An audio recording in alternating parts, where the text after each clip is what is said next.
Hey everyone, good evening. It is, I believe, Tuesday night. It's a little bit late for one of these lives, but I'm on nights this week, and so I'm getting on to talk to you guys when I have the opportunity. And today I want to talk about a couple they may seem a little bit disparate from each other, but hang in there with me, okay? So, again, I'm Dr. Heather Hammerstedt. I'm an emergency medicine physician wearing my night cap here, my scrub cap. Thanks, KK. Um, and I'll tell you why I'm wearing that, besides the fact that I'm heading out the door to work. I'm also a lifestyle medicine physician, integrative nutrition coach, and the CEO of Holist. And today I wanted to come on to you with an announcement at the end for a special opportunity. But first off, to talk a little bit about something that has been all over our social media for female physicians and talk about why we're so pissed about it, why we want you to know about it, and what you can do. And then I'm going to talk a little bit again about emotional endurance, like we talked about on yesterday's live. If you missed that kind of free for all 3 minutes for me, I've gotten some great feedback on it. So go look for that wherever you're watching this. So I'm a female doctor. I am a MD, right? So that's when you see, Dr. Heather Hammerstedt, MD, or, George Harris, MD, or whatever it is, right? So we got a specialized degree called a medical doctorate. That is 4 years of medical school after 4 years of college. And then then you do a specialized residency in somewhere between 3 to 7 years, depending on what your subspecialty ends up being. For me, emergency medicine is either a 3 or 4 year residency. So that means 12 years of training. Almost all of that last 5 to 8 years is clinical training, okay?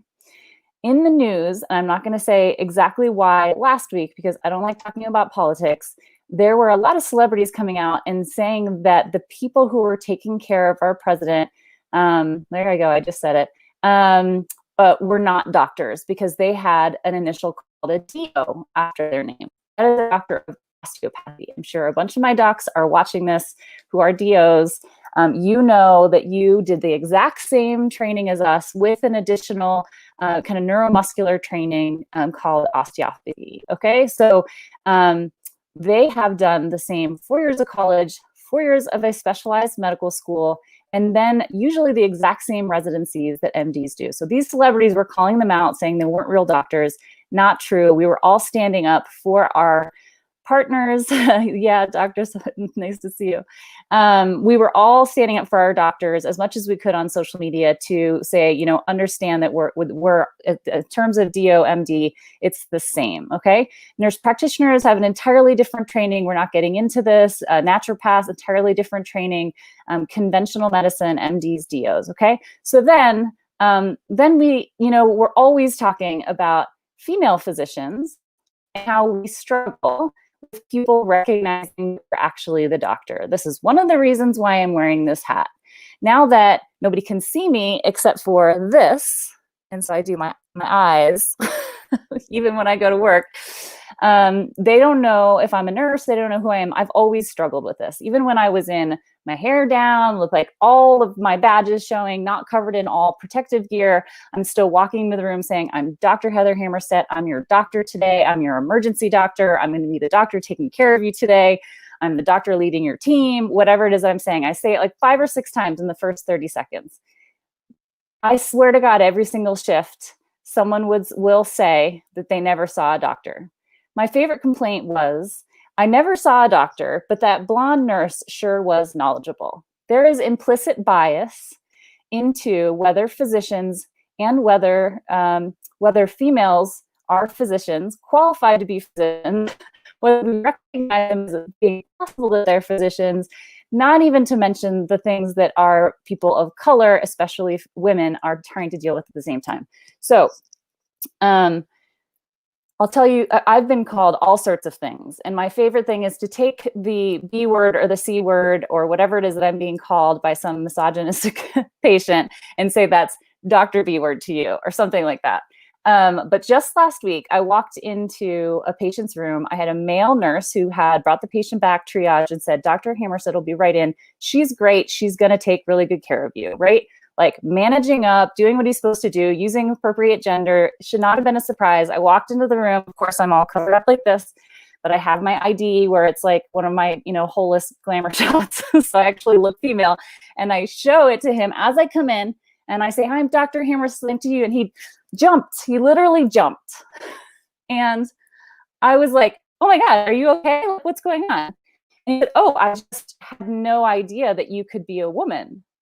And I said, yeah, it's 2020. They let let women be doctors these days, and I can hear my nurses sort of laughing like outside, whatever. And he was pleasant. He was very nice. Perfect example of implicit bias. He could not hear my male nurse, saying that there was going to be a female doctor coming in to see him. Just didn't cross his mind. Okay. So now we're getting to lay the line. Okay. Constantly fighting for academic positions, for writing articles, for tenure, whatever it is that we're trying to break our glass ceilings. So then today, Figs, which is a scrub company, and give me some comments and loves or likes here or something, so I know people are watching. Figs is a scrub company that was one of the first ones that were like tailored to fit women. And so we were all stoked. We're all buying them. They're expensive, like more expensive than they should have been. They fit really well. They were really comfortable. They made us feel confident while we were wearing something like scrubs, right? So I think it was yesterday, they released a video and a static ad, I believe. And if you guys watching know more of the details, could you post it in the comments, especially if someone has like just a snapshot of what that looked like? Was a woman in pink scrubs with a DO tag on, remember, equivalent to medical doctor with some extra training. And she was holding a medical terminology for dummies book upside down. I mean, what is that? So not only are they saying that females are dumb and we can't hold a book when most of us have written chapters or entire medical books and are senior authors and senior chairs of departments, but that we can't hold the book right. We would never be able to write those papers. Like, we're not smart enough to be doctors, putting us in pink, and then putting the last, nail on that DO coffin that we've been struggling for my sister doctors forever, especially in the last week, the DO tag, right? So you can do whatever you want with that. The purpose of me telling this is that we need to recognize that there is implicit bias in the way that we talk to each other and the way that we see each other and the way that we perceive each other, the way that we think certain professions should be or look, whether your doctor should have a glamour shot on her tag or whether she should learn how to do mascara for the first time in her life because that's the only thing anybody's seeing. I can still intubate you, resuscitate you, and you're going to be damn glad that I was your doctor. Okay. But if you can't see that, that is implicit bias.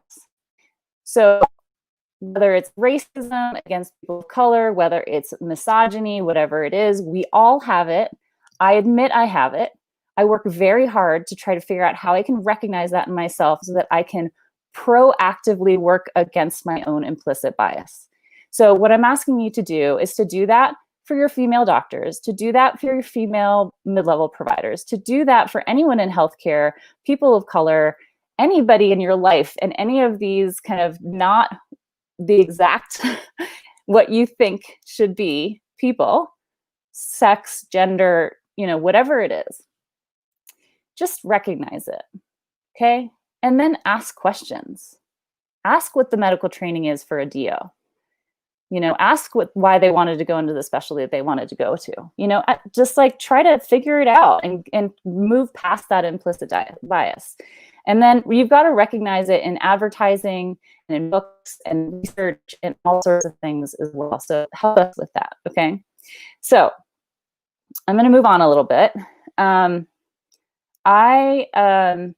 Yesterday I talked about emotional endurance, and this is another example of like something in 2020 very small thing of 2020 that is just adding up. And how in emotional endurance, the key is that we're concentrating on how we keep our brains functioning well enough to support our bodies and to be wired well enough to get us through with the best mental health that we have so that we can serve the people we need to serve, our family, our kids, our clients, whatever that is.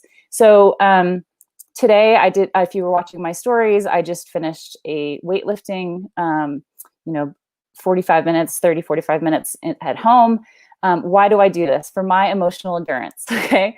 You don't know what your limits are until you try to push them. You can't be scared or afraid, whether it's food or if it's muscle. It's all progressive overload of how you improve. Does that make sense? So in athletic training, sports medicine, they talk about progressive overload. The more you move the muscle and build it and push it harder and harder, the stronger it gets, right? So that your brain works the same way around sustainable health changes, around the food that you choose, around how you choose to move your body, how you wire your brain to interpret the sensations that you're getting from your body and around you, and make your brain work the way that it needs to move you forward. Okay, so lifting weights makes me feel confident. It makes me feel sexy. It makes me want to do the things, to tackle the things in the world that are coming to me.